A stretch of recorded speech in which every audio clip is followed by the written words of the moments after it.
da Supclass Podcast, sejam bem-vindos a mais um episódio. E no episódio de hoje, você vai descobrir se existem lucros escondidos dentro da sua loja. Olha só isso, hein? Que tema muito importante. Fique ligado, fica até o final, que você vai gostar demais desse podcast. Mas antes disso, quero convidar você a conhecer a plataforma da Supclass, uma plataforma que reúne dezenas de especialistas, cada um com um tema, com uma aula específica para o desenvolvimento do seu negócio, para o desenvolvimento dos seus colaboradores. Lá dentro você encontra aulas sobre marketing, gestão de compras, gestão financeira, gestão de açougue, mindset de empreendedores e muito mais. Uma plataforma realmente focada no seu desenvolvimento. É a Netflix do varejo alimentar. E aproveite o valor promocional e ganhe 7 dias grátis. Então acesse agora, supclass.com.br. Te espero lá, hein? E hoje estou com um cara aqui sensacional, cheio de conhecimento para compartilhar com a gente, hein? Ele é sócio da CRG Gestão, uma empresa especializada em contabilidade para o varejo supermercadista, formado em contabilidade, pós-graduado em controladoria e finanças, pós-graduado em gestão tributária, é professor na Supclass. Seja muito bem-vindo, Lucas Castro. Olá, Luciano, muito obrigado pelo convite. Já dou uma saudação também para toda a comunidade que nos acompanha, da Supclass, todos os nossos alunos aí.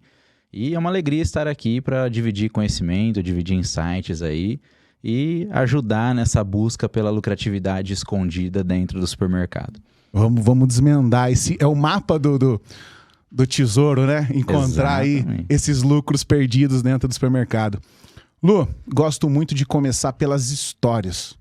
Quem as pessoas que estão aqui, né, que participam da Supclass, que vêm até aqui, e quero saber mais sobre você. Quem que é o Lucas? Bom, eu comecei minha trajetória no varejo, trabalhando num supermercado que estava em crescimento na minha região lá. Você nasceu onde? Eu sou de Americana, interior de São Paulo. E trabalhei na rede de supermercados Pague Menos, né? Uma grande rede ali grande grupo da nossa região ali, uma empresa familiar, né? Participei ali de uma fase do crescimento da empresa, me desenvolvi muito dentro da empresa. Eu brinco que eu carregava a loja nas costas, mas cara, quando você está dentro do varejo, isso é o que você busca destaque ali, né? Sim. O varejo ele é muito dinâmico, então por mais que você seja contratado para fazer alguma coisa específica, você não vai se ater só àquilo, né? A dinâmica do meio de loja, aquela energia toda, os dias que a gente mais puxava carga ali, né? Eu fui repositor.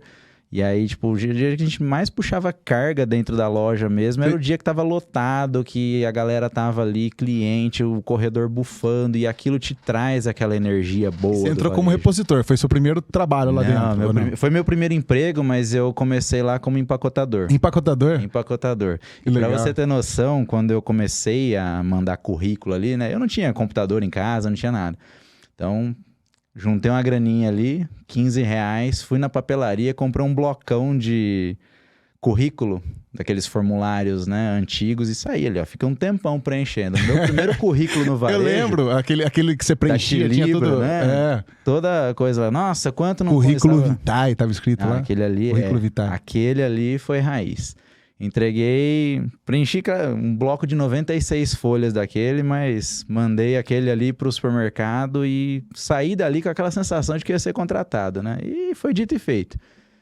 E aí comecei como empacotador. Empacotador ali, tipo, eu ia nos dias de movimento apenas, né, pra trabalhar lá. Era de terça-feira, que era o dia de hortifruti, quinta e sexta, sábado e domingo. E aí fiquei assim por 1 mês e meio, mais ou menos, depois fui efetivado como empacotador. Aí dali não parava, né, cara? Então não conseguia ficar parado. Então quando não tinha movimento no meu caixa, eu ia ajudar a puxar a frente no meio de loja, eu ia recolher carrinho no estacionamento, dentro da frente de caixa ali e tal, me virava. Surgiu a oportunidade então de operar caixa. Né? Então, nos dias de muito movimento e que às vezes faltava um operador de caixa ou outro, tava lá entrando no caixa e operando, né? Aí me habituava em memorizar lá os códigos do hortifruti, achava aquilo demais, cara, né? E eu falo que assim, né? Essa experiência em si, por mais simples que seja, né? Cara, se eu perguntar pra você, sabe a diferença de uma goiaba vermelha e de uma goiaba branca? Eu não, olhando por fora, não faço ideia. Então, é a textura da casca, né? É. Então, são pequenos detalhes que vão fazer diferença. E lá, a gente passou por essa avaliação, né? Quando a fiscal de caixa chegava ali, fazia uma compra surpresa de alguns produtos que não tinham tanta movimentação no dia a dia, mas você tinha que estar treinado a saber diferenciar uma banana nanica de uma banana prata, uma pera Williams, Eu gostei uma pera disso, portuguesa. então eles faziam um teste para saber ali a capacidade sua de avaliar assim, o tipo de banana, se era a goiaba branca ou goiaba vermelha. Ela pegava uma aleatória e você tinha que avaliar aquilo e passar o código certo, né? Então, tipo, ela pegava lá 10 produtos, surpresa, e ela fazia esse teste de hortifruti. Para quem era operador de caixa e tinha lá uma premiação, dependendo do percentual de erros, era descontado dessa premiação. Mas é o que garantia que o operador de caixa estava sempre antenado nas coisas e estava atento, porque, cara, né, falando do tema da nossa Supiclass, né, oportunidades escondidas, e eu falo muito sobre a questão de cadastro de produtos. Uma das oportunidades, né, que a gente tem de lucratividade dentro do supermercado é justamente ter clareza nas coisas e clareza na identificação do produto ou na localização daquele produto, porque o furo do estoque, ele também é uma oportunidade de lucratividade. Se você consegue proteger aquele furo de estoque ou as causas que fazem com que aquele furo de estoque surja, você já está garantindo lucratividade. Com certeza. Né? Porque, cara, uma coisa que ninguém se atenta dentro do varejo é o seguinte, imagina, por exemplo, que você tem lá um produto onde ele foi vendido com estoque negativo. Então, na prática, aquele produto estava disponível para o consumidor, mas não teve entrada do documento fiscal, né?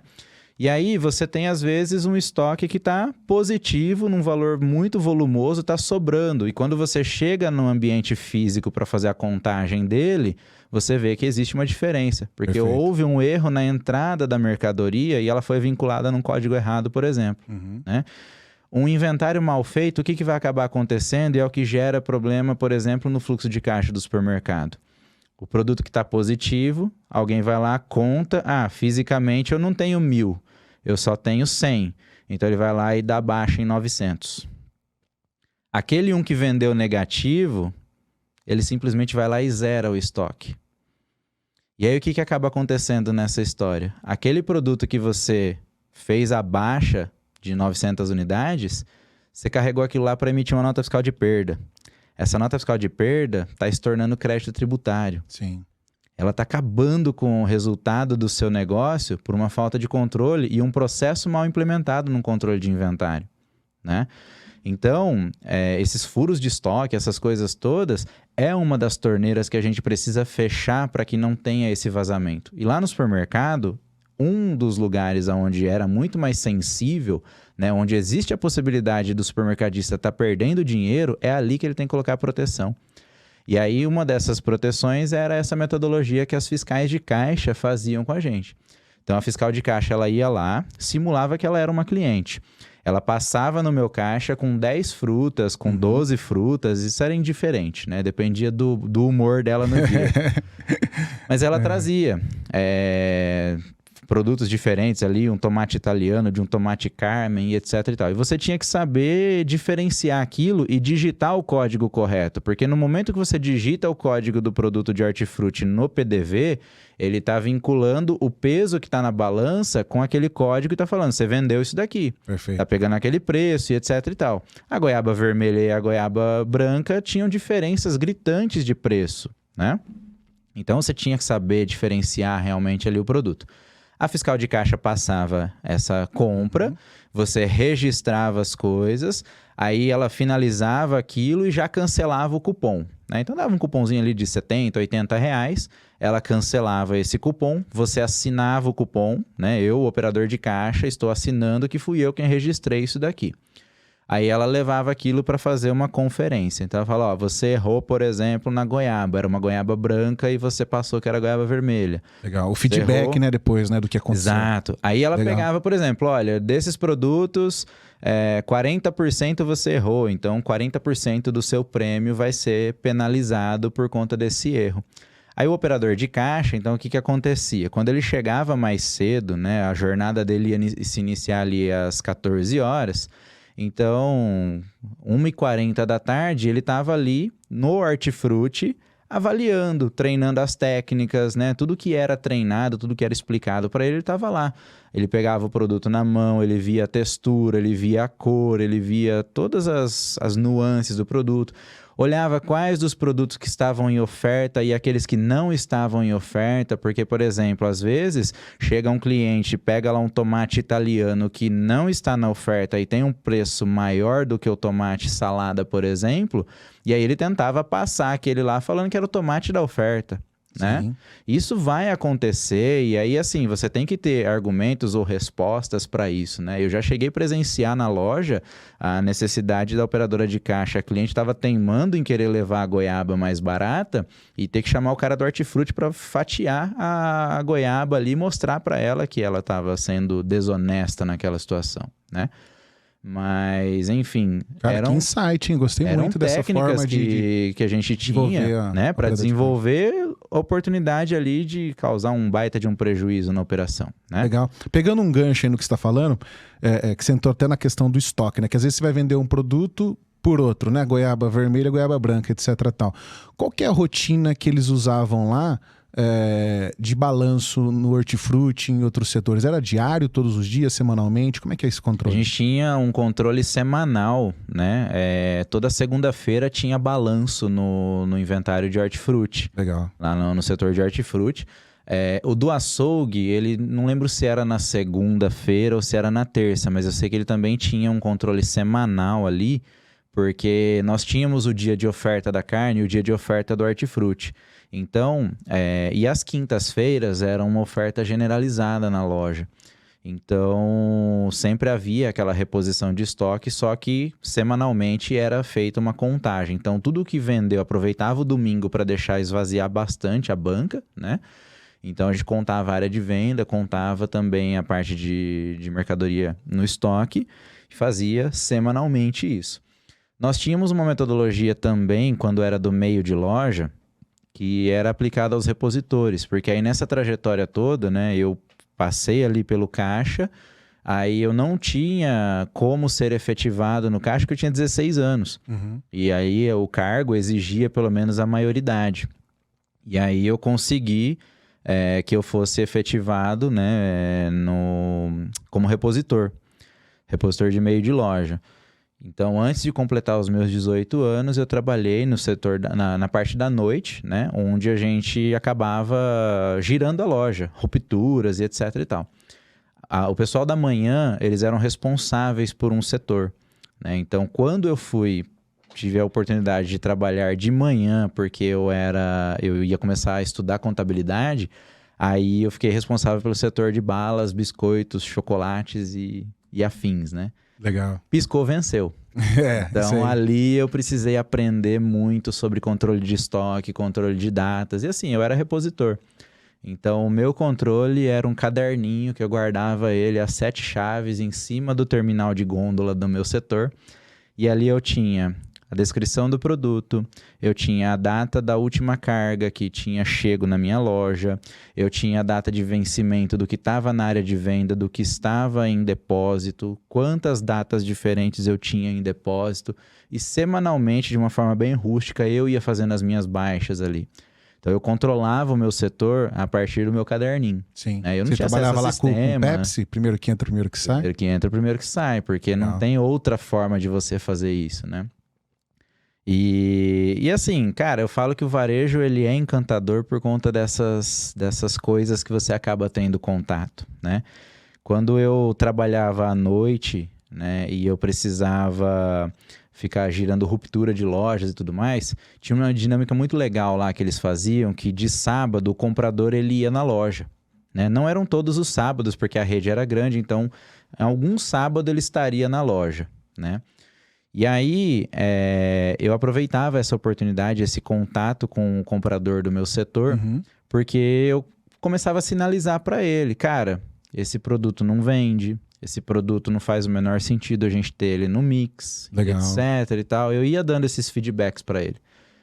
E o que é legal é que, tipo assim, quando eu fui pro setor de biscoitos, eu ouvia muito as dores ali dos clientes, né? E a semana de final de ano ali, semana do Natal, cara, ela é assim, aquela semana decisiva para você chamar cliente para a loja, né? O varejo tem muitas sazonalidades, né? A que eu mais gostava de aproveitar era a do Natal. E eu lembro que todo ano as senhoras reclamavam que não tinha biscoito de champanhe, não tinha fruta em calda e etc e tal. Falei, cara, tem oportunidade aqui pra gente chamar cliente. Aí comecei a conversar com o comprador. Falei, cara, o pessoal sente muito falta de biscoito de champanhe, fruta em calda e não sei o que, tal. E aí ele falou assim, cara, vou tentar fazer uma compra grande, não sei o que e tal. Aí a compra que ele fez chegou lá para meados de agosto. Cara, eu guardei isso bem guardadinho dentro do estoque. Eu abastecia... Ficou as 7 chaves ali. Eu abastecia uma frente de cada um lá no setor, só para não faltar e o produto ter disponível. Mas eu não punha a mão naquilo enquanto não chegasse a hora certa. Chegou o mês do Natal, cara, a semana do Natal ali, eu desci aquela carga inteira de biscoito de champanhe e fruta em calda, montei uma ilha na loja. E assim, você via as senhoras ligando para as amigas, né? O boca a boca é o melhor que tem no varejo, né? Vem aqui no Pague Menos que aqui tem. Nossa, cara, aí a pessoa chegava lá por conta do biscoito de champanhe para fazer um pavê ali na ceia de Natal e tudo mais, ela saía levando outros produtos porque, não vou passar em outro mercado para comprar refrigerante, para comprar isso e aquilo. Então, cara, é um negócio que era isca para chamar o cliente. Bacana. Né? Então, assim, quando você tá ali envolvido na operação da loja e tudo mais, você tá ali participando de atendimento ao cliente, você tá se comunicando com as pessoas, você é um vendedor, você é um gestor do negócio, né? Eu enxergava meu departamento como uma lojinha dentro do shopping. E no final do mês eu tinha que pagar um aluguel ali pro dono do shopping, né?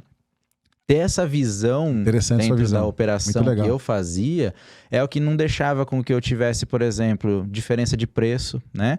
Eu, por dia, passava 3 vezes no meu setor, de fora a fora, olhando se todos os preços estavam alinhados com o produto. É uma preocupação que eu sempre tive para não cometer o erro de colocar, por exemplo, um preço de um produto que, custa mais caro e aí eu errar a etiqueta do produto e colocar. E quando às vezes eu percebi, eu falava, nossa, mas por que será que baixou tanto? Eu ia lá e perguntava para o conferente de preço. Manda um e-mail lá para a central, porque isso daqui baixou demais, faz sentido mesmo, etc e tal. Então, eu acho que assim, independente do que a gente faça no nosso dia a dia, a gente tem a liberdade e a autonomia de observar para as coisas e fazer as perguntas, não por questão de ser chato ou nada disso, mas é questão, de você desenvolver, realmente marcar presença no que você está fazendo, né?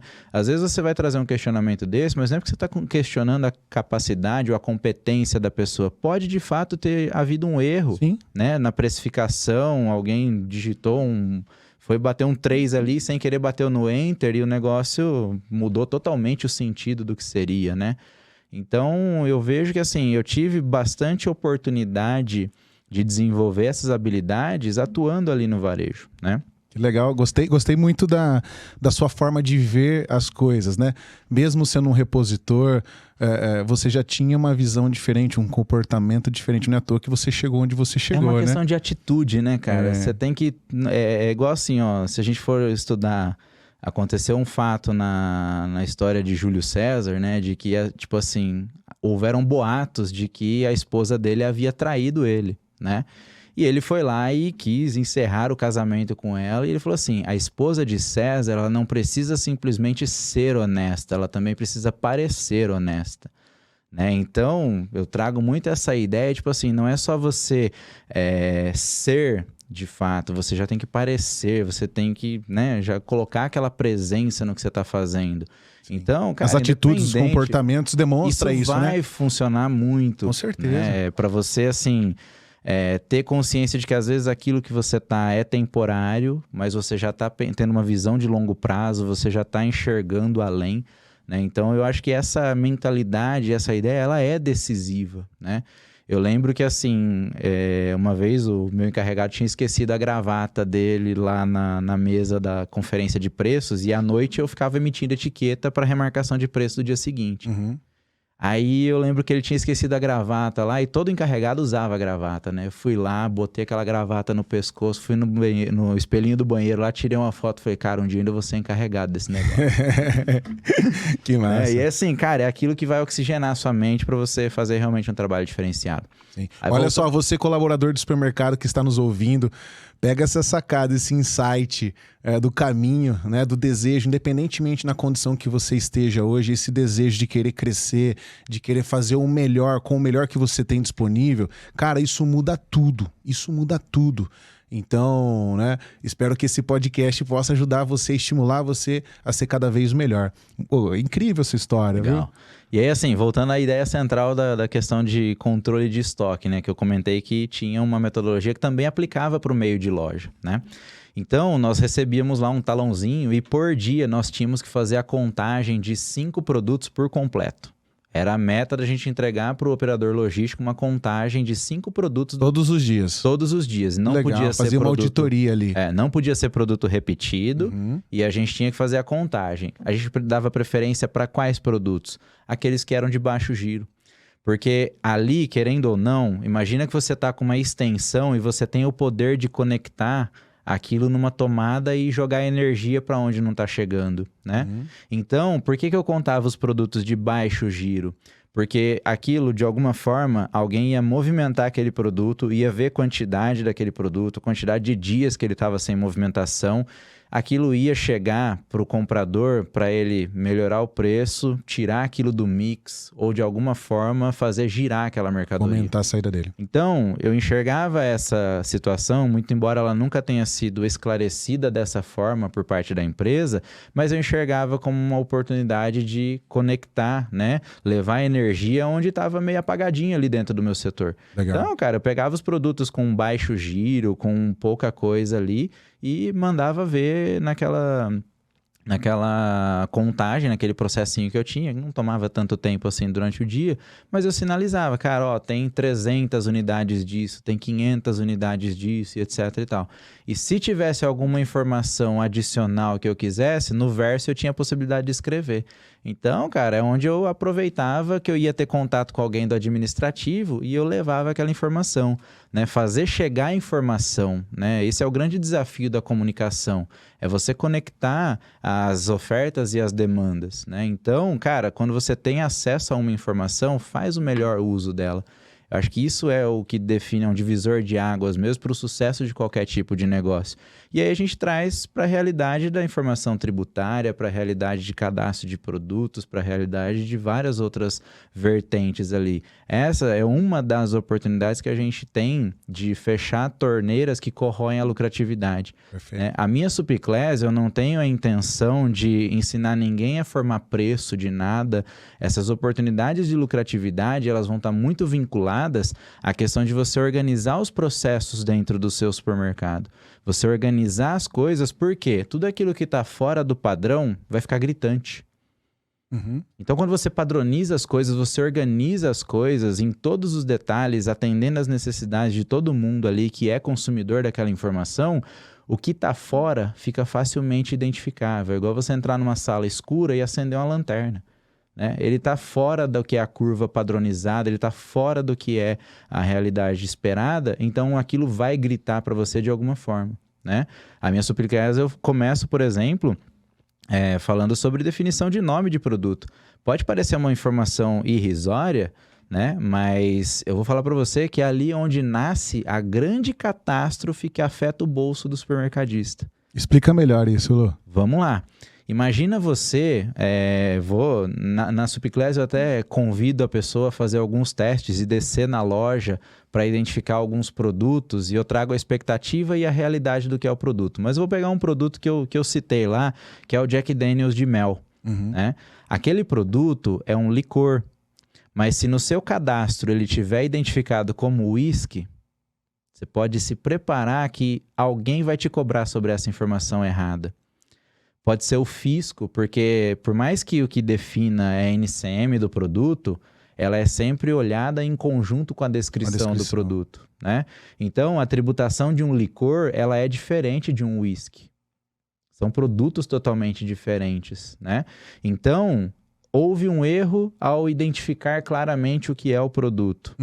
Aí, se esse erro passa pela mão, por exemplo, de alguém que está oferecendo a tributação do produto, o cara, ele está recebendo a informação, ele tem lá a descrição e o código do produto. Sim. Ele não está com o produto em mãos para saber de fato aquilo. Se ele tem conhecimento de que aquele produto é um licor e não um uísque, ele tem que devolver aquela informação para o setor de cadastro e pedir para que seja corrigida aquela informação, né? Então, se existe um erro de apontamento de tributação no momento da operação ali desse processo, né, de identificação tributária, aquilo vai refletir na precificação, vai refletir na questão de resultado, de lucratividade do negócio. Sim. Precificou errado... Um simples detalhe, olha o impacto que causa. Exatamente. Caramba. A Subclass que eu gravei, eu ensino muito nesse sentido, né? Vamos definir um padrão das coisas, vamos organizar a informação, porque quando a situação está organizada, o que tiver fora desse padrão de organização vai estar gritante, vai estar facilmente identificável. Dessa forma, você consegue começar a fechar algumas torneiras e algumas coisas tão logo elas acontecem. Porque existem situações de erro de tributação que elas são reversíveis. Quando a gente fala sobre PIS e COFINS, você pode ter vendido o produto errado o mês inteiro. A base de cálculo dele é a receita que você vai oferir ao final do exercício. Então, nesse sentido, você vai oferir lá no final do mês fechado. Então, sua base de cálculo vai ser o faturamento. Agora, o ICMS não. O ICMS ele é para cada operação que circula a mercadoria. Então, se a mercadoria circulou errada do dia 1 até o dia 15, você vai pagar o imposto errado do dia 1 ao dia 15. Você não vai ter a possibilidade de recalcular aquilo. E se você quiser questionar o valor recolhido de forma indevida, você tem que pedir autorização para o fisco. É chamar o agente fiscal ali para dentro daquela obrigação fiscal e falar assim, ó, eu errei. Posso corrigir? E aí ele vai te dar um prazo e vai fazer uma auditoria naquilo e vai falar, pode. Né? Ou ele pode falar não. Né? Depende, quem está com a caneta na mão é ele. Então, alguns tributos você não tem a possibilidade de fazer a correção. Por isso você precisa ter processos que de uma forma orgânica ela já comece a fazer toda a conferência e auditoria dos seus próprios processos. Sim. Né? Por isso que eu comento na minha Subclass sobre você encurtar a distância entre a área fiscal, seu recebimento de notas fiscais, e a sua área comercial. Tem que estar linkado, não tem? Totalmente, não pode ter nenhuma distância. Na prática, é chato de falar isso, mas a gente vê muito quando você chega para levar uma informação tributária, o comprador fala, eu não entendo de imposto. Dá vontade de falar assim, mas você também não entende nem de precificação, pelo jeito, né? Porque se o imposto é uma variável que afeta a sua base para poder formar um preço, e você fala, não entende do imposto, você não tem que ser o especialista, mas você tem que ter noção de que aquilo está afetando a sua tributação. Sim. E vai afetar a lucratividade, o resultado de qualquer tipo de campanha comercial que você queira fazer. Então, é um trabalho muito cultural que às vezes a gente acaba tendo que encarar no dia a dia, de ter que encurtar essa distância entre a parte comercial e a parte fiscal. Ninguém está ali para sinalizar erro operacional de ninguém. Mas se o comprador chegou lá, coletou todas as variáveis de tributação da mercadoria, lançou um pedido de compra dentro do sistema, aquele pedido de compra ele vai ser linkado com uma nota fiscal. Essa nota fiscal, quando ela é emitida em favor da empresa, já tem que haver ali uma validação das variáveis tributárias. Porque se tiver qualquer coisa destoante ali, você já tem que sinalizar de imediato. Senhor comprador, a carga tributária desse produto está vindo errada. Isso vai afetar toda a campanha de precificação que talvez você tenha planejado para aquilo ou não. Tá? Mas existe um erro de tributação aqui. Isso vai afetar o crédito, vai afetar o resultado do negócio. Dessa forma, o comprador já vai tomar as ações, porque ele já fez um planejamento sobre aquela mercadoria, quanto ele ia comprar e etc e tal. E aí, se ele faz essa validação toda, se ele já é notificado disso, ele consegue corrigir a operação antes mesmo dela acontecer. Se o seu recebimento hoje trava por erro de tributação, você tem um problema gigantesco e que você pode corrigir isso. É só implementar um processo inteligente, um processo que encurte essa distância entre o setor comercial e o setor fiscal. Porque quando chega a mercadoria no recebimento, se precisar travar aquela entrada de mercadoria, que seja apenas por más condições de entrega. A mercadoria chegou avariada, a mercadoria chegou danificada, não tem condições de uso. Mas não dá para você admitir que na entrada da sua mercadoria dentro do recebimento, no calor do dia a dia, você tenha informações por erro de tributação. Perfeito. Até pegando os casos, né, de quando o comprador... esse dia eu estava conversando com um cliente sobre isso daí. Compro fora do estado, compro dentro do estado. Fora do estado está mais barato, mas meu crédito é menor. E às vezes é um desafio, né? Tem pessoas que acabam não analisando isso, né? Isso impacta diretamente na composição de preço. Exato. E no lucro que a mercadoria vai dar. E às vezes, né, nesse caso aí, ele teve que vender mais barato e abriu mão de margem porque comprou mal, né? Olha o impacto que essa decisão tomou por não analisar isso daí. Exatamente. E assim, o comprador ele não precisa ser nenhum especialista para saber a alíquota específica do ICMS ou não, mas ele tem que entender pelo menos as diretrizes, as peças que ele tem no tabuleiro e onde ele pode movimentar. Pensa que ele está jogando um xadrez. Então, por exemplo, numa operação que eu vou realizar uma compra de uma empresa do Simples Nacional, eu já tenho que estar ciente de que ela não vai me entregar todo o crédito que era necessário no que se diz respeito ao ICMS. O ICMS, constitucionalmente falando, ele é não cumulativo, onde você compensa o valor que é devido com o montante cobrado na operação anterior. O que isso quer dizer? Quer dizer que o que eu devo de imposto, eu posso descontar o valor recolhido no anterior. O Simples Nacional recolhe uma miséria de quase 3% de ICMS. Né? O que está lá na última faixa ali vai ser algo em torno de 3%, 3,5%. E você que está no lucro real ou no presumido, você está praticando os 18% de forma integral. Então, comprei do Simples Nacional... Qual é a estratégia que eu tenho que usar quando o cara do Simples Nacional vai vender para mim uma mercadoria? Ele tem que ser mega competitivo na questão de preço. Vai fazer sentido, né? O preço dele tem que ser assim, eu tenho que espremer esse cara lá embaixo para que eu consiga performar a margem necessária. Porque vender o produto que está vindo daquela configuração de empresa vai prejudicar o meu resultado. Sim. Aí eu tenho dois caminhos. Repasso isso no preço para o meu cliente e ele paga por essa ineficiência operacional de compra, ou eu troco o fornecedor. Né? Não adianta você querer comprar sempre aquela carga gigante de mercadoria, principalmente se for um produto de alto giro e tudo mais, não adianta você ficar mantendo aquela situação. Né? A gente vê muito isso na prática também quando são insumos da operação. Né? Você vai comprar embalagem, por exemplo. Cara, embalagem é um baita de um produto estratégico. Né? Você não precisa ter o débito dela ali na saída, mas na hora que você produziu ali um pudim dentro da sua loja, toda aquela embalagem de apresentação e tudo mais, aquilo lá está compondo o custo e você teve o crédito tributário daquele produto e aquilo agregou o custo da sua mercadoria e quando você vendeu o pudim, ele vai com a embalagem e tudo, né?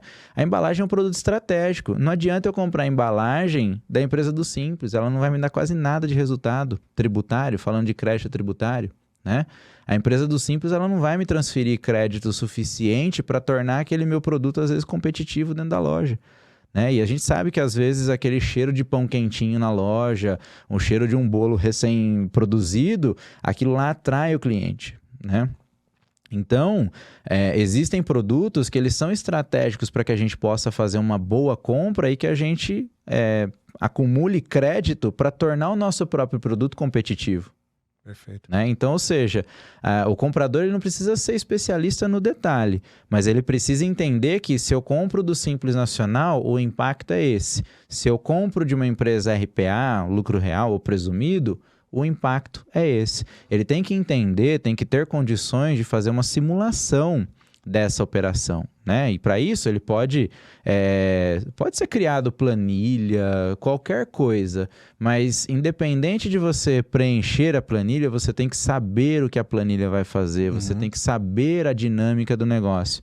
Comprei de fora do estado 2 empresas RPA, né? E aí, tipo assim, uma delas vai me transferir um crédito de 12% e a outra de 18%, mas são preços diferentes, né? O meu custo ali está diferente do que o fornecedor me mandou de tabela. E aí, como é que eu faço essa conta? O comprador, né? Se a gente encurta essa distância entre a parte fiscal e a parte comercial, os dois se ajudam. Né? Porque quem tem o domínio da operação, ó, isso aqui vai impactar dessa forma no crédito, isso aqui vai impactar não sei o que e tal. Ah, eu tô pensando em vender esse produto por essa margem, por esse preço final e etc. Você faz com que as duas áreas pode auxiliar o outro, sejam né? convergentes e não divergentes. Com certeza. Né? Essa é a grande mudança necessária. Ah, mas tem condições de fazer isso num supermercadinho que fatura 300 mil, num supermercado que fatura 30 milhões? Cara, dá para fazer nos dois, tá? Ou você conta com o apoio da sua contabilidade, ou você conta com o desenvolvimento próprio da sua equipe. Legal. Né? Então, de uma forma, né, em resumo, o cara não precisa ser especialista, mas ele tem que saber para quem ele vai perguntar ou para quem ele vai pedir ajuda, ele tem que ter um bom suporte nesse sentido, né? E aí, assim, não é tipo, quando você começa a entender a ideia do negócio, né, você já, em algum momento, você vai conseguir independência daquilo e você vai conseguir aplicar aquilo com regularidade. Não é você, para cada nova cotação, faz a conta aí para mim, faz a conta aí para mim. Não é essa a ideia. A ideia é que a união de esforços entre as duas áreas, ela consiga gerar valor de conhecimento, de operação, de educação para os dois, né?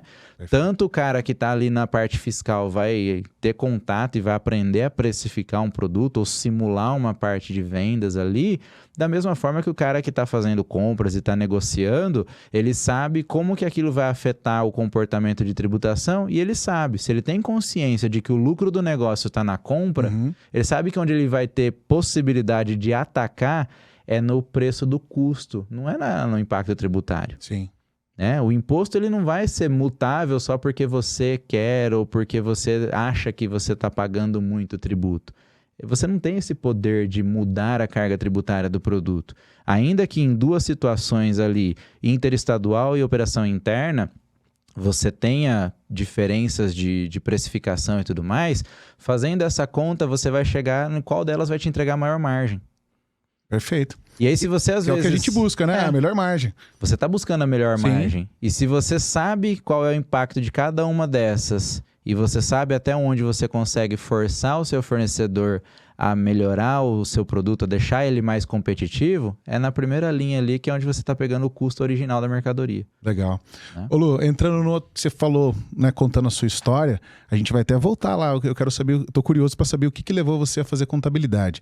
Mas antes disso, você falou sobre o gerenciamento de estoque, que semanalmente lá no Pague Menos o pessoal fazia a contagem do estoque. E vocês também faziam diariamente uma análise de 5 itens ali por amostragem para saber como é que estava a questão do estoque deles também. Pegando agora para o varejo de pequeno e médio porte, é possível eles aplicarem isso? É interessante? Faz sentido? Qual que é a sua visão? O que a gente poderia levar de conhecimento? Cara, vamos lá. Para esse perfil de supermercado? Vamos lá, o pequeno varejo, eu vou voltar muito na ideia do que é a questão de organização, tá? Eu vejo muitos dos pequenos varejos que tanto o repositor da manhã quanto o repositor da tarde, os dois estão fazendo a mesma coisa. Lá no Pague Menos a gente tinha uma prática diferente. O repositor da manhã, ele era o responsável pelo setor. Ele tinha que cuidar de abastecimento, ele tinha que cuidar de preço, ele tinha que cuidar dos pontos extras, dos promotores das marcas que iam lá abastecer de segunda, quarta e sexta. Ele tinha que cuidar também da organização do estoque. Eu vejo hoje no pequeno varejo que o repositor da manhã e o repositor da tarde, eles estão atuando da mesma forma, tampando buraco. É ruptura. Pelo menos uma pessoa tem que ser responsável, por exemplo, pelo setor de biscoitos. Eu comentei que ele piscou, venceu, né? Como é que você vai exigir, às vezes, um melhor controle das datas de vencimento, um giro de estoque adequado, se é uma pessoa que faz a guarda da mercadoria lá no depósito, aí essa pessoa... você não sabe se ela fez o rodízio correto, né? Tirou a carga antiga, colocou a nova e devolveu a antiga ali na frente. São organizações básicas. E aí, tipo assim, se você tem duas pessoas fazendo a mesma função, ninguém está cuidando da organização do estoque, da organização do setor e do controle das coisas, né? Então, tipo assim, às vezes você não vai guardar, por exemplo, um Kinder Ovo numa área onde tem um alto potencial de entrar alguém ali, abrir o produto e consumir aquilo e aquilo virar uma perda. Sim. Né? Então, ou seja, existem situações que você precisa dar atenção dentro da loja. Na época que eu era repositor, que eu me liguei nessa situação, eu aprendi a lançar nota fiscal porque de manhã, de segunda, quarta e sexta eu tinha o promotor das marcas. Então tinha lá o promotor da Nestlé, da Bauducco, de várias marcas, eles iam na loja para abastecer. E aí, tipo assim, às vezes eu me pegava abastecendo a linha da Nestlé e era o dia que o cara da Nestlé ia lá. Falei, cara, mas por que eu tô fazendo isso, né? Aí eu comecei a perguntar para ele, cara, por que a empresa te manda aqui? Não, eu venho aqui para cuidar disso, para cuidar daquilo e tal. Falei, cara, e como que você consegue se destacar na sua área aí, né? Ah, eu tenho que ter ponto extra, eu tenho que ter ponto de gôndola, eu tenho que ter isso, eu tenho que ter aquilo. Eu falei, putz, vai ser a minha moeda de troca. Eu tinha influência dentro da loja. Então, eu usei aquilo como moeda de troca. Né? De segunda, quarta e sexta, eu sabia que eles estariam lá para abastecer os produtos da linha deles. E se eu sabia que ele tinha que ter ponto extra e tudo mais, e eu tinha a possibilidade, essa liberdade de conquistar esses pontos extras para essas marcas, cara, era uma mão ajudando a outra, né? Uma mão lava a outra e as duas batem palmas, né? Então eu aproveitava que ele abastecia a linha de produtos dele, sobrava tempo, eu abastecia aquelas linhas que não tinham promotores, fazia as minhas conferências de preço, cuidava de toda a armazenagem do estoque, porque isso para mim era sagrado. Eu não ia admitir que vencesse um lote gigante de mercadorias e eu ter a certeza de que eu guardei errado. Então eu não deixava ninguém pôr a mão naquela situação. E isso eu aprendi com o meu antecessor. Né? Ele me ensinou, depois ele saiu de lá para ir trabalhar como promotor da Nestlé. E aí o lugar que era dele na parte da manhã ficou disponível para que eu pudesse começar a estudar contabilidade e assumisse ali um setor que eu pudesse chamar de meu ali, né? Legal. E aí então eu virei essa chave na mente, sobrava tempo e aí esse tempo eu aproveitava do meu poder de influência e eu sentava lá com o pessoal do recebimento, ficava escondidinho lá na sala.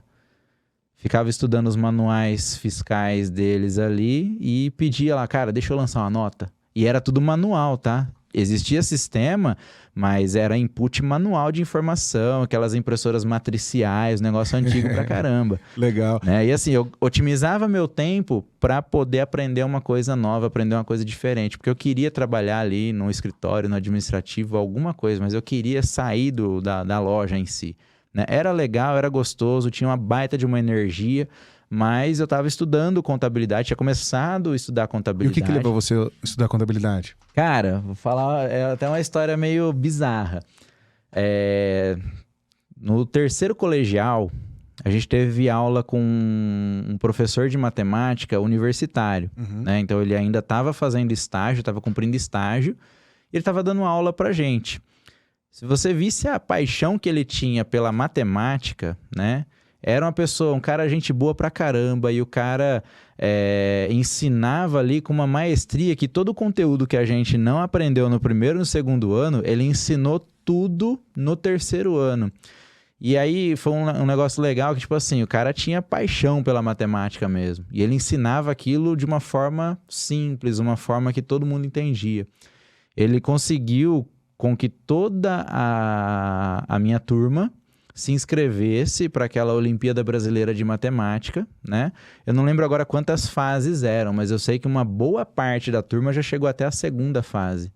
E aquilo foi um feito inédito, porque todos os outros anos que houveram aquela Olimpíada de Matemática, ninguém nunca nem passava da fase inicial, né? E ele conseguiu levar mó galera, porque ele fez com que as pessoas aprendessem, entendessem, etc e tal.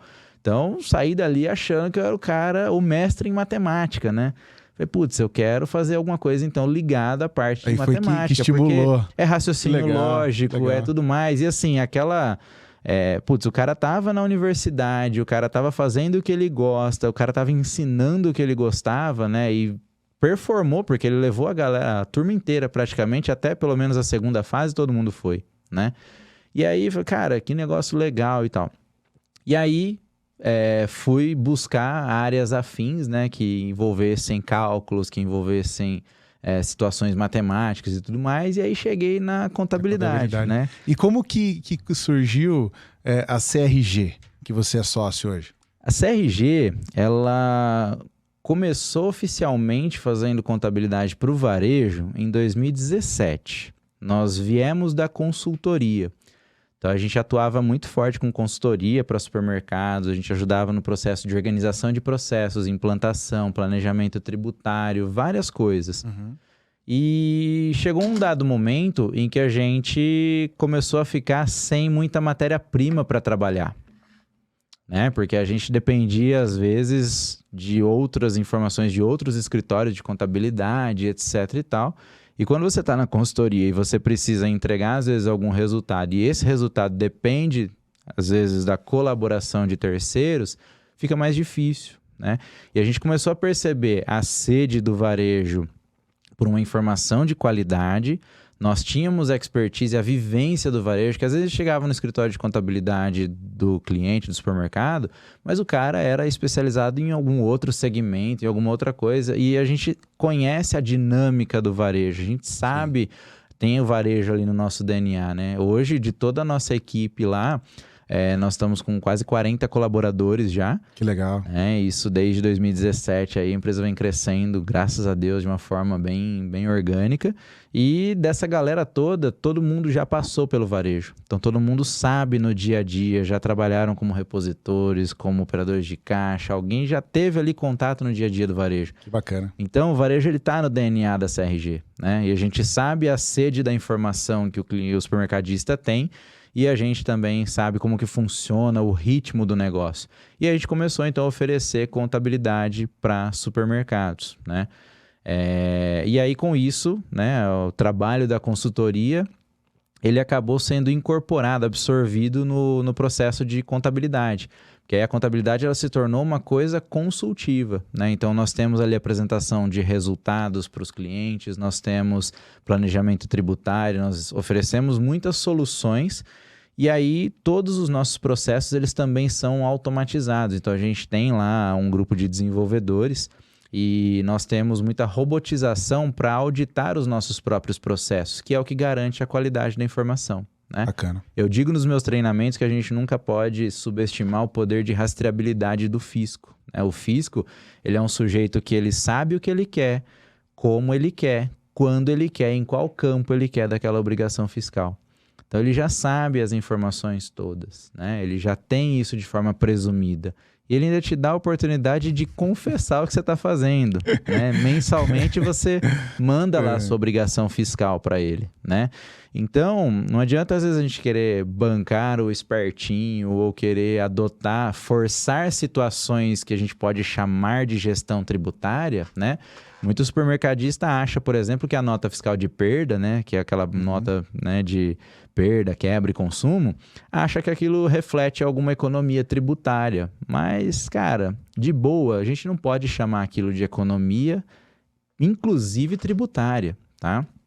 Quando você está emitindo uma nota fiscal de perda, significa que aquela mercadoria, vamos pensar desde o trajeto dela. Sim. Ela chegou. 7 ou 14 dias depois, já chegou o boleto para você pagar o fornecedor. Sim. Aí aquela mercadoria ficou um tempo parada no seu estoque, na área de venda, em alguma coisa e tudo mais. E aí, então, você não conseguiu realizar a venda dela por algum motivo.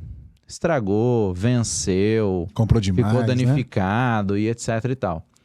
Aí você vai emitir a nota fiscal de perda.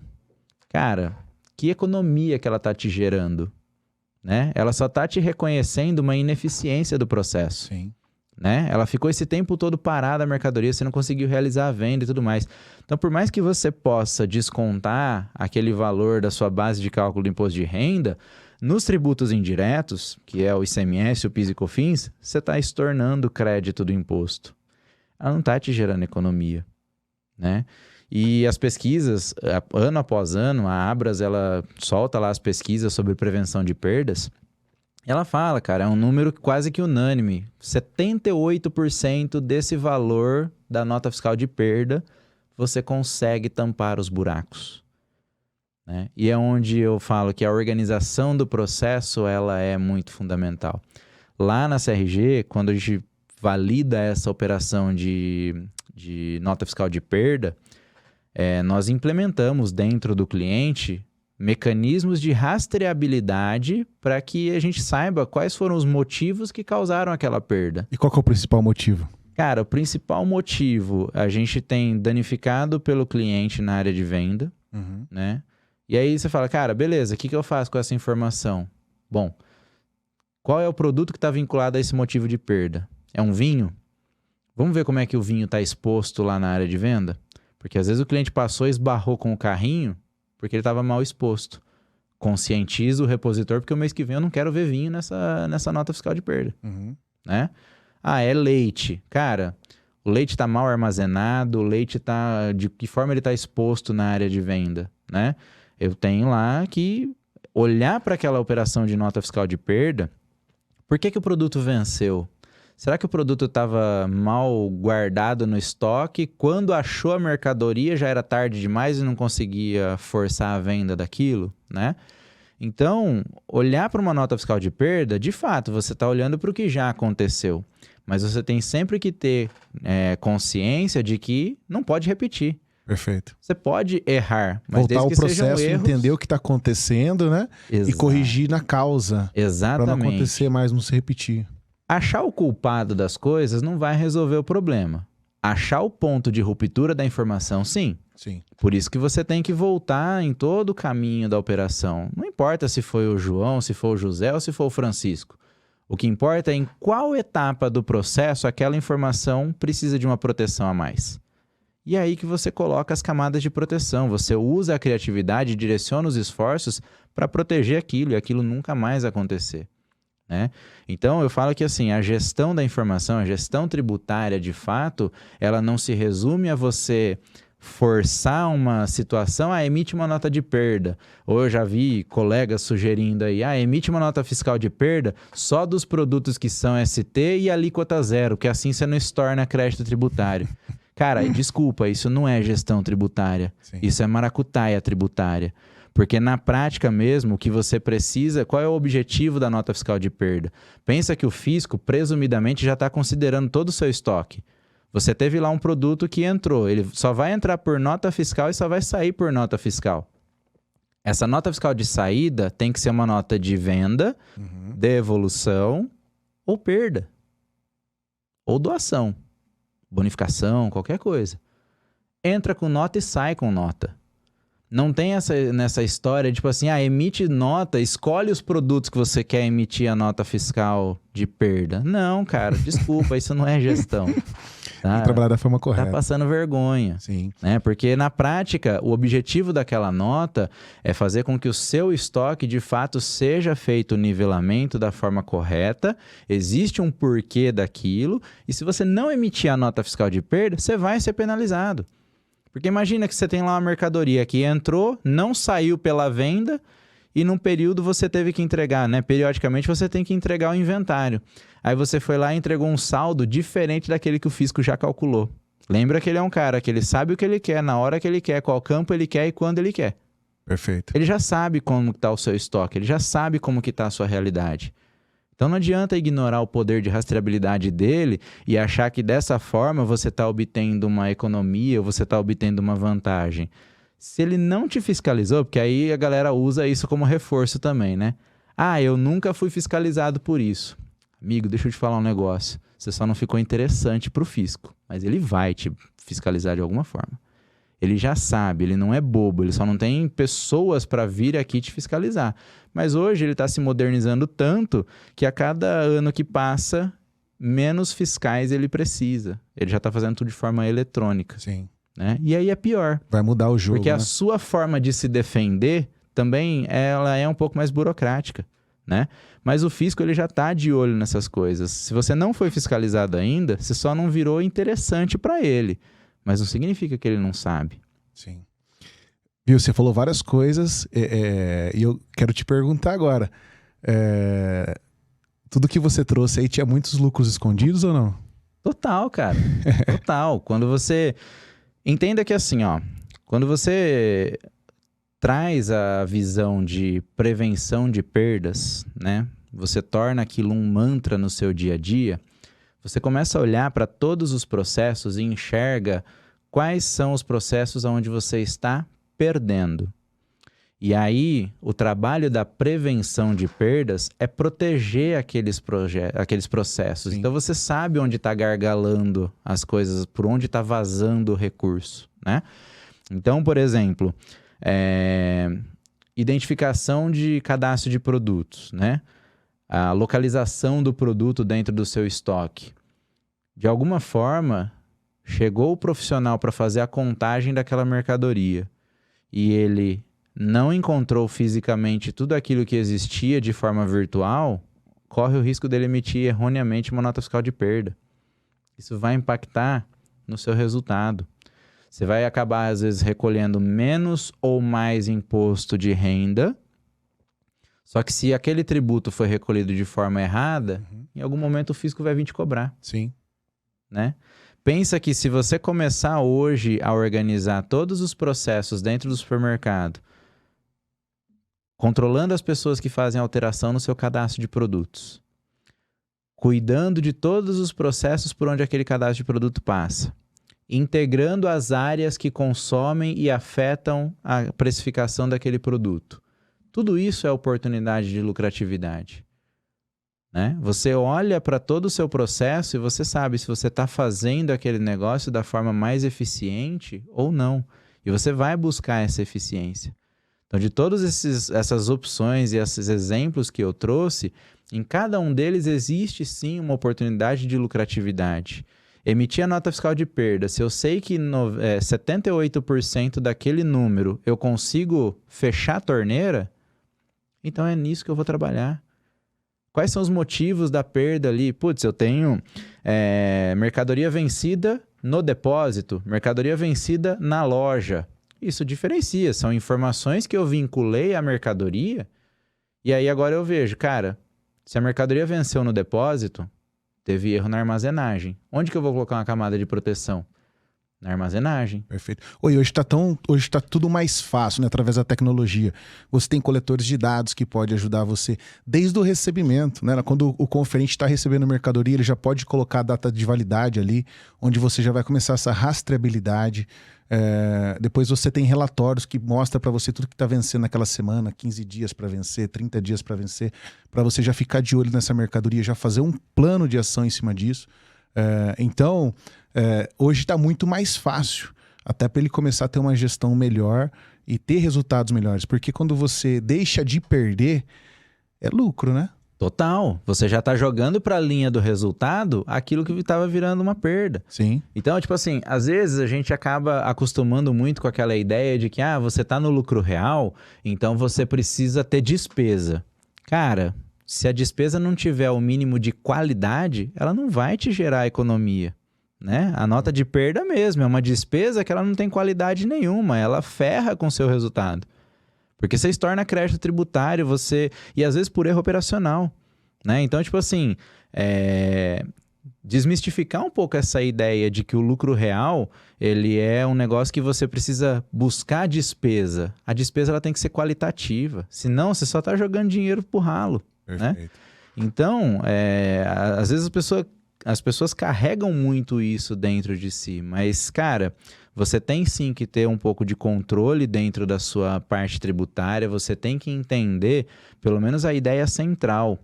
Quando você entende, o especialista que faz parte do seu negócio é quem vai fazer a análise. Esse especialista pode estar dentro de casa, alguém que está estudando na área, alguém que já atua na área e que tem ali dentro do seu departamento fiscal, ou pode ser o próprio apoio do seu escritório de contabilidade, né?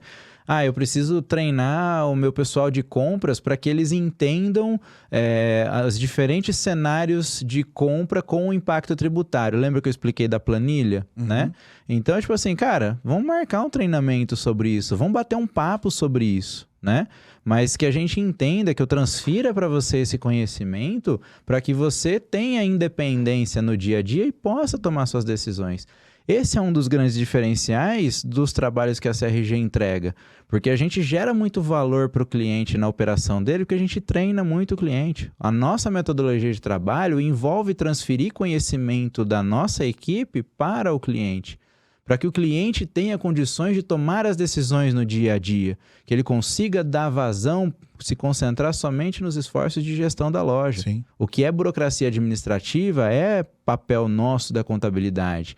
Mas tem coisas que no dia a dia do cliente aquilo faz sentido, aquilo afeta, aí a gente marca treinamento atrás de treinamento e a gente sempre vai qualificando o cliente, vai elevando o conhecimento, gera muito valor na operação dele, né? A pessoa faz o que faz, mas ela entende o que ela faz, né? Então a gente se envolve muito nesse ponto de transferir conhecimento, agendar treinamentos, cuidar realmente do processo educacional do cliente. Porque aí o cliente consegue, de fato, tirar melhor proveito das ferramentas que ele tem disponível ali no dia a dia. Uma pergunta.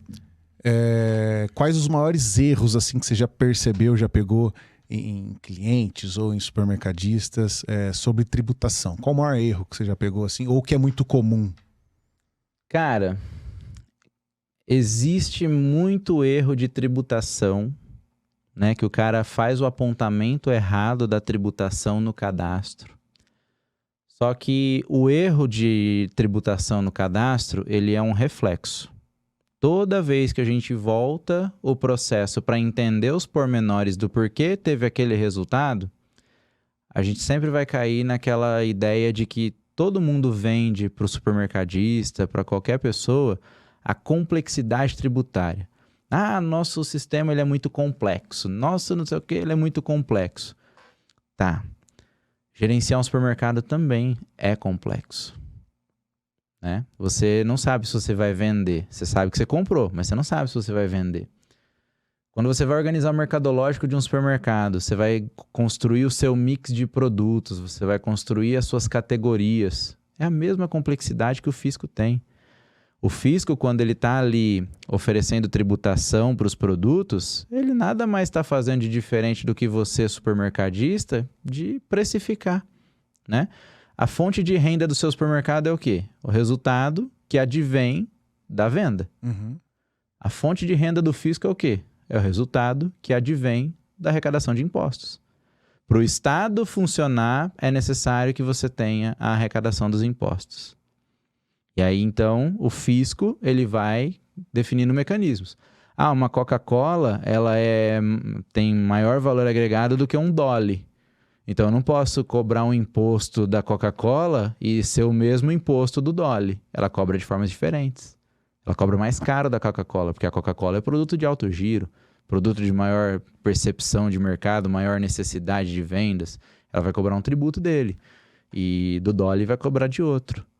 O seu preço do uísque ou o preço do vinho não são os mesmos preços só porque os dois são bebidas. Você também faz essas diferenciações. Então, a operação do fisco ela não é diferente da operação de gestão de um supermercado. E existem metodologias que o supermercadista às vezes acaba performando muito bem. Por quê? Porque ele sai analisando departamento por departamento, as margens, as categorias, ele vai controlando. O fisco é a mesma coisa, né? Então, eu vejo que existe muito erro no apontamento de tributação no cadastro de produto, mas aí você vai pegar a descrição do produto, cara, a descrição tá uma várzea. Você não consegue extrair o mínimo de informação necessária para oferecer a tributação daquele Falta produto. padrão, né? Falta Não padrão. tem padrão, não tem lógica. A choque, outro achou, Pois outro é. achocolatado. Cada um que mexe no seu cadastro de produto deixa uma contribuição.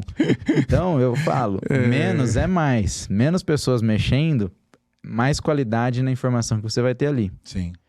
Então, eu vejo que assim, o grande ponto de vazamento de recursos é na parte de tributação. O apontamento da tributação no cadastro de Começa ali no produtos. cadastro. Começa.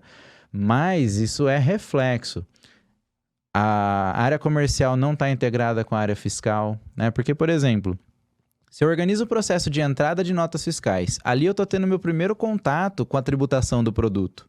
A pessoa que está dando resolução para aquele problema, no momento da entrada da nota, a tributação do meu cadastro está diferente da tributação que o meu fornecedor está mandando. Eu ia entrar nessa pergunta agora. O que eu devo seguir? Você deve seguir o seguinte. Cada situação, ela é muito particular, tá? Então, eu não vou falar para você, segue o seu fornecedor, porque eu poderia estar aqui induzindo todo mundo a cometer um erro gravíssimo, tá? O que você tem que ter é uma ferramenta que ela te disponibilize fundamentação legal, né? Você pode não concordar com a carga tributária do país, mas você vai resolver a carga tributária do país escolhendo um bom deputado estadual, um deputado federal, alguém que vai, de fato, legislar sobre a realidade do seu negócio. É assim que você resolve o problema de tributação. Não é esperando uma terceira via do executivo, não é esperando nada disso. É no legislativo onde mora o perigo. Então, é ali que tem que destinar as situações. Por que eu estou falando isso? Porque tudo o que é vinculado à parte de tributação, existe um dispositivo legal para aquilo. Então, eu falo para você, a tributação, ela tem precisão no que ela quer. Não existem duas NCMs para o mesmo produto. Tá? Então, ou seja, começa por aí. Primeira coisa que você olha numa divergência de tributação entre o que o seu fornecedor está te mandando e o que você está mandando é a classificação fiscal. NCM. Certo. Qual das duas está mais coerente?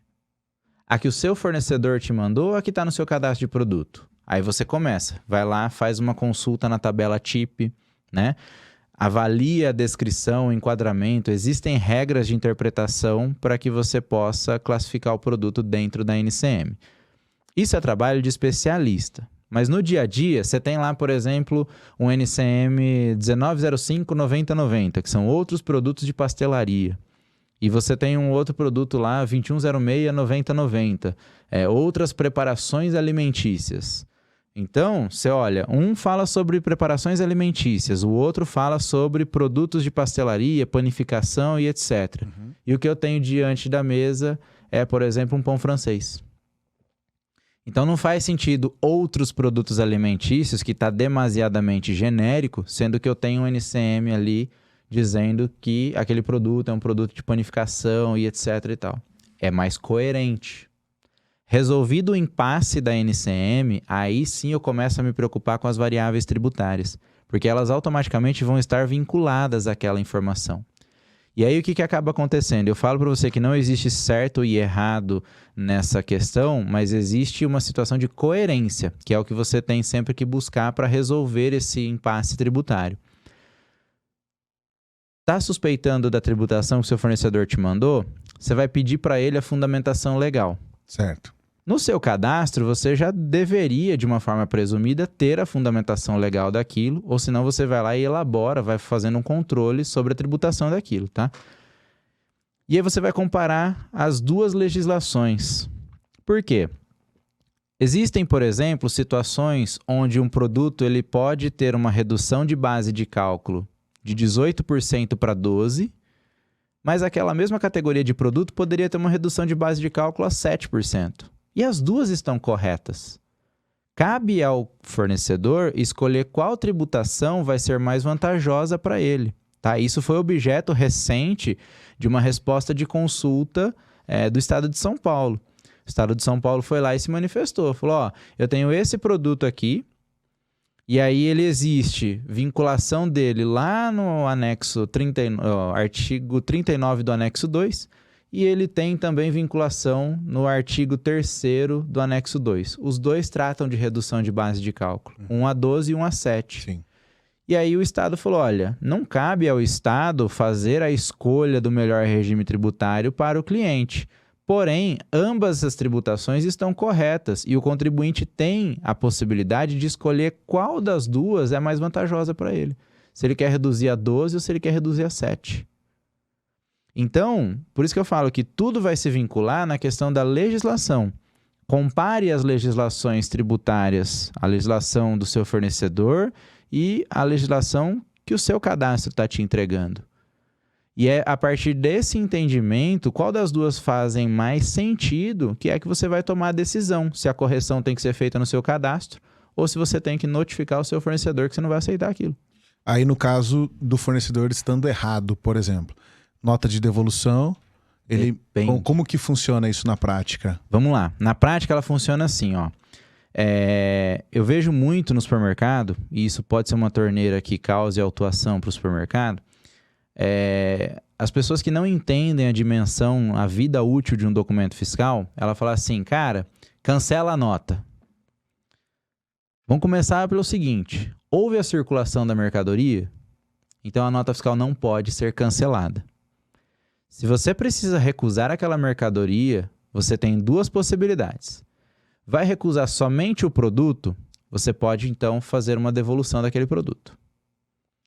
Vai recusar a carga inteira, você anota no verso da nota fiscal por que você está recusando e devolve. Então tudo vai depender da política que o supermercado definiu para ele. Tá? Eu já tive situações em que o cara ele só devolve, faz a devolução daquela mercadoria não entregue. E existe uma motivação para isso, um motivo de mercadoria não entregue e tudo mais. Ele relata isso. E existe a situação de que o cara devolvia a carga inteira. Uhum. Né? Então, cada caso vai depender da política que o supermercado adota. O que não pode ser feito é partir uma orientação do seu supermercado para o fornecedor e falar assim, cancela essa nota porque está errada. Mas a mercadoria já está ali, ó. Existem alguns pontos durante a rodovia onde o conhecimento o caminhão passa por aquele ponto e aí, vinculado à placa do caminhão, existe um conhecimento de transporte. Sim. Vinculado ao conhecimento de transporte, existem vários documentos fiscais que são a carga que o caminhão está transportando. Quando ele passa por alguns pontos na rodovia, automaticamente aquele ponto manifesta um evento na nota fiscal eletrônica que chama registro de passagem. Então, esse registro de passagem, esse evento de registro de passagem vinculado à nota fiscal que estava naquele caminhão, já está comprovando que a mercadoria circulou. Qualquer evento de cancelamento posterior ao registro de passagem já te coloca numa condição de acender a lanterna no escuro, né? Tá fora do padrão. Como é que você cancelou depois que você registrou a passagem da mercadoria? A Cefaz vai aceitar o protocolo de cancelamento, o pedido de cancelamento da nota. Ela não tem a intenção de falar para você o que pode e o que não pode. Mas se você cometeu esse erro, essa irregularidade, foi por sua decisão. Sim. Agora você imagina essa orientação vindo do seu supermercado para o seu fornecedor. E aí o seu fornecedor vai lá e toma uma autuação. Aí, meu amigo, esquece. Toda a relação comercial que você tinha com aquele cara foi por água abaixo. Legal. Você fez o cara tomar uma autuação por uma coisa dessa. Boa, né? Bem observado, viu, Lu? E que aulas, hein, senhoras e senhores? Estou aqui com o Lucas Castro, simplesmente incrível esse podcast. E aí fica a pergunta, imagine a aula dele dentro da Supclass. É simplesmente imperdível. Então acesse lá supclass.com.br e assine agora, hein? Você tem 7 dias grátis. Lucas, quero agradecer sua participação. Cara, gostei demais desse podcast. Eu acredito que tenha gerado insights para quem está nos ouvindo. Na verdade, muitos insights. Eu aqui conversando com você já fui lembrando de muitas coisas. Gostei muito. Quero que você deixe um recadinho para quem está nos ouvindo. Cara, recadinho que eu deixo para as pessoas. Se você não tem tempo para cuidar do seu cadastro de produtos, você tem que ter dinheiro para pagar imposto de forma indevida. Então, cuide o quanto antes dos processos que envolvem o seu cadastro de produtos. Na minha Supiclass eu tenho várias dicas para que você possa cuidar desse processo, olhar com carinho para essas coisas. E lá eu entrego metodologias, eu entrego sugestões para que você possa tirar uma boa performance dessa informação. E com isso você tratar de organizar o processo, cuidar da revisão, do acompanhamento periódico, né, do seu cadastro de produtos, para que ele te gere de fato lucratividade no negócio. Lá eu não vou ensinar você a fazer precificação. Isso já é conhecimento que você já tem a sua metodologia.